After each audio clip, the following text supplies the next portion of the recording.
Okay, so muli na naman tayong nagbabalik for another episode ng Noon at Ngayon. Hello everyone, my name is Fern and welcome to my vlog. Sa vlog na ito ay samahan niyo ako na mamasyal sa Divisoria. Pero bago yan ay alamin muna natin ang history ng Philippine National Railway Tutuban Station. Panoorin niyo to. Ingay-ingay!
Magulo, maingay, traffic at masyadong populated. Yan ang Divisoria. Pero masarap ang mamili dito. Bukod sa mura na, lahat ay mabibili mo na sa Divisoria.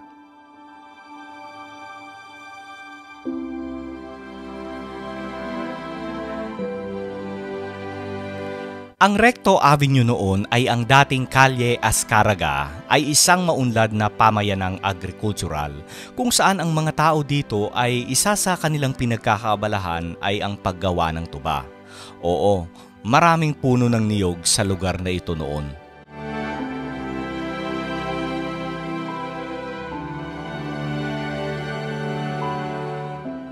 Sa komunidad na ito ng Calle Azcárraga, kung saan may kabuluhang kaganapan noong November 30, 1863. Ang pagsilang ng magiging tagapagtatag ng lipunan na kilala bilang kataas-taasan, kagalang-galangan, katipunan ng mga anak ng bayan, bilang Katipunero o KKK na magiging daan para sa Rebolusyong Pilipino. I'm talking about no other than the Supremo himself, Andres Bonifacio.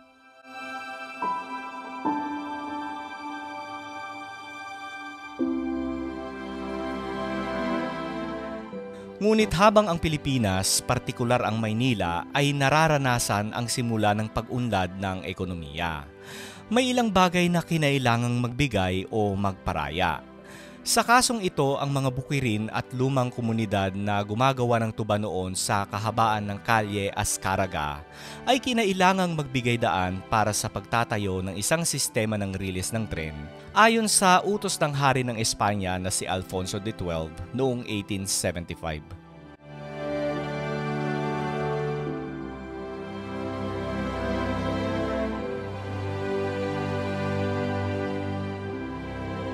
Ang dating lupa ng sakahan o farmland ay naging sentro at sistema ng transportasyon ng riles sa lungsod.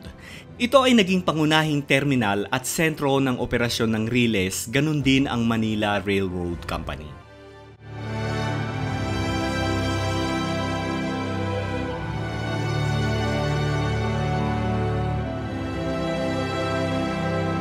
Alam niyo ba kung bakit tinawag na tutuban?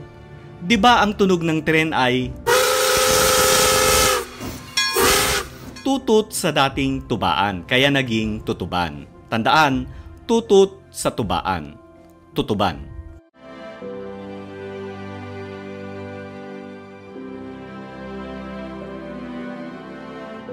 Tutuban itself has gone through some changes as well as the PNR decided to move to a new central terminal. Eventually, the Manila Railroad became the Philippine National Railways. The rail network extended far south to Bicol, while the northern component was abandoned year past but is now awaiting revival.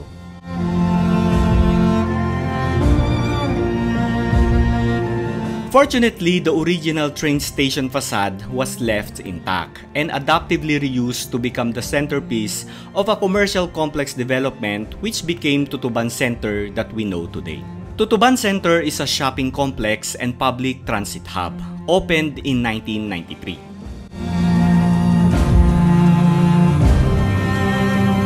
At bilang parangal sa Supremo na isinilang at lumaki sa lugar na ito, isang monumento ang itinayo sa loob ng complex. Paggunita sa buhay at kabayanihan ng katutubong Tutuban to ignite a revolution for the country's freedom na si Andres Bonifacio.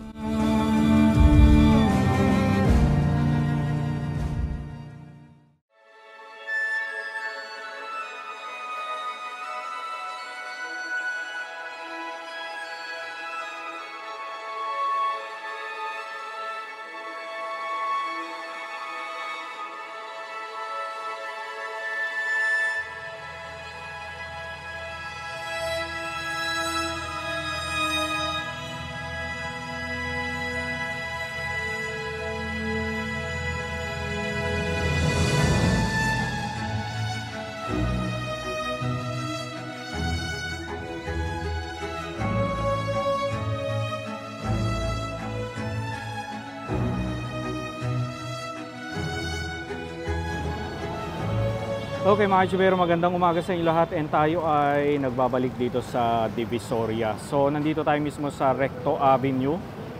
Ayan, nakatayo tayo dito mismo sa may footbridge ng Divisoria. So dito sa may kanan, ito yung Soler. Ayan, 168 shopping mall. Ayan, so wag nyo nang pansinin yung mga wirings ha. Kasi mukhang wala nang magagawa sa mga wirings na yan. Pero before, mas marami yung wirings na yan ha, kesa ngayon, nabawasan na yan. Simula nung pagkaupo ni Mayor Isko Moreno, kahit pa paano nabawasan na yung mga wiring na yan. Ayan, so ulitin ko lang yan yung Soler, tapos ito, Recto Avenue. Ayan, lakad tayo dito. Ayan. So dito sa side na to, ito yung papunta ng Delpan. Ayan. Ito naman yung diretso sa Avenida Rizal. Okay? Okay, so dito naman sa side na to, ito naman yung Dagupan.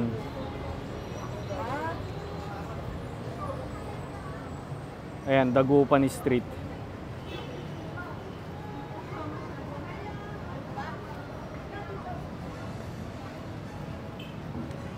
Okay, so ina-explain ko sa inyo yung mga location ha, kasi baka may mang away sa akin, hindi ko na-explain. Yung iba lang naman, hindi naman lahat. Grabe, ang sikip ng daanan. Kawawa naman yung ating mga senior. Paano na lang yung hindi kayang umakyat at saka bumaba, ano? Kasi kita nyo, ang liit. Tapos two-way pa to. Sana palakihin nila.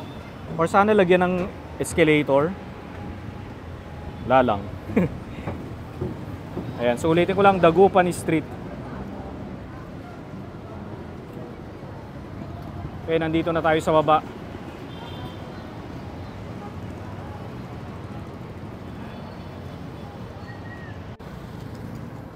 Yun lang, kahit anong linis na gawin mo rito sa Divisoria, hindi talaga maiwasan yung mga basura na nagkalat dito, no?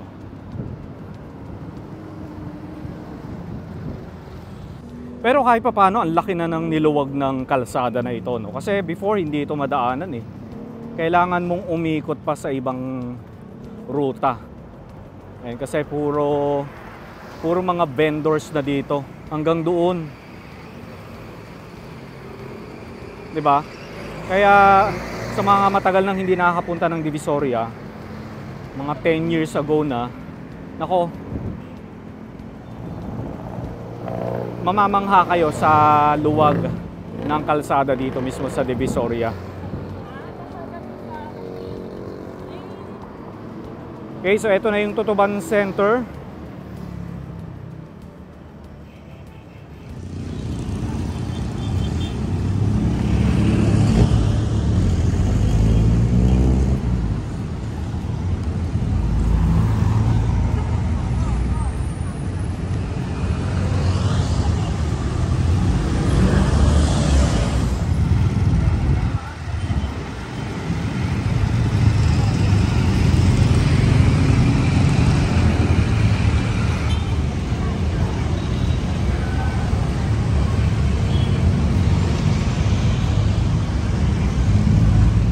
Okay mga chubero, so nandito na tayo sa Tutuban Center. So doon tayo galing, doon tayo pumasok.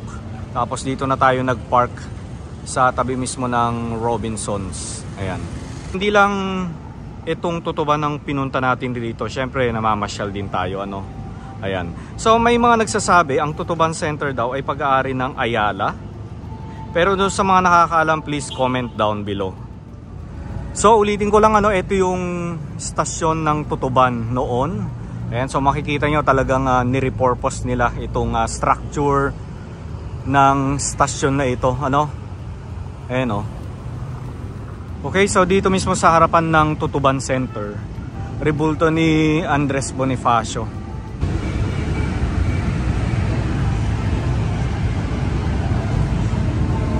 Okay, Andres Bonifacio, 1863-1897. Ayan, kung saan isinilang si Andres Bonifacio dito mismo sa pook na ito. Ayan.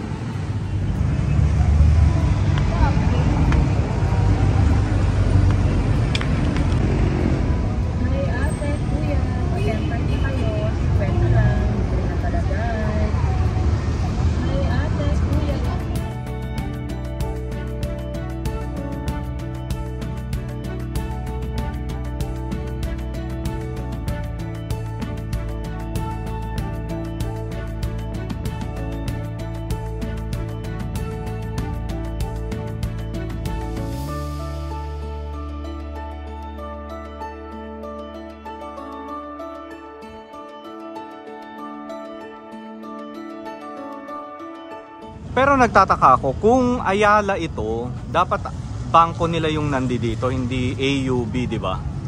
Kasi di ba, nagmamay-ari ng BPI is Ayala. So lahat ng mga Ayala malls may BPI. Di ba mga kaisubero, kung Ayala property ito, kung nabili na ng Ayala, dapat mayroong BPI dito. AUB, tapos dito naman RCBC. Okay, so mula rito makikita natin itong historical marker. Ayan, Manila Railroad Company.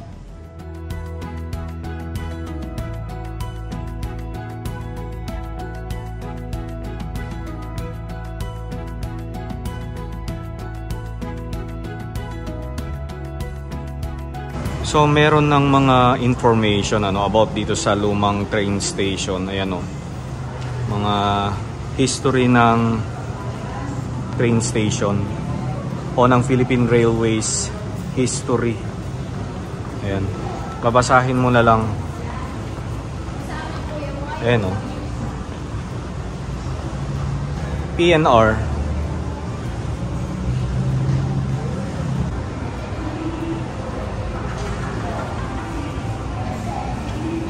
So ayan, nakasulat train your brain, diba?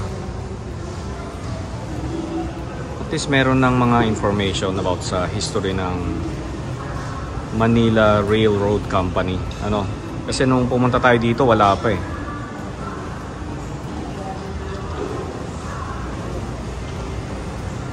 Kape muna tayo. Hello, boss. Kailan lang ito nag-open? Kailan lang ito nag-open? Last July 26 po. Ay, itong taon lang. Okay. Maganda, nandito kayo sa harapan, ano? Ayan. Black Scoop Cafe. Okay, so nakikita nyo ba tong lumang station na ito? Ayan. Ito yan, pakita ko sa inyo. Ito yan. So kung makikita nyo,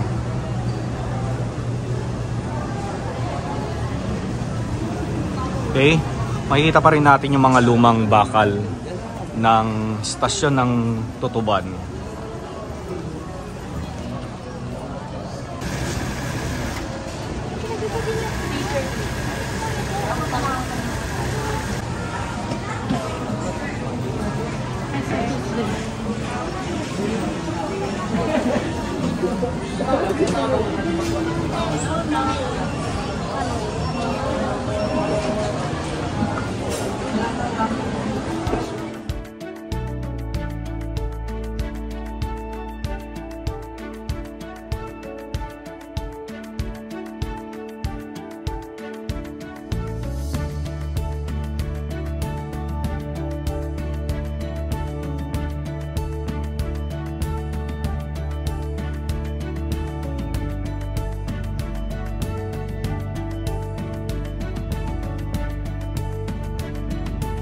Ayan, so dito sa part na ito parang extension na lang ito, no?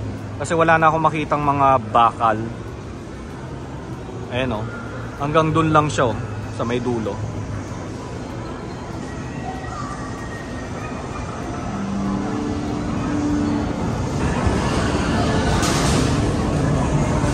Ayan, hanggang dito lang siya. Kasi kung makikita nyo, may mga bakal dito. Ayan.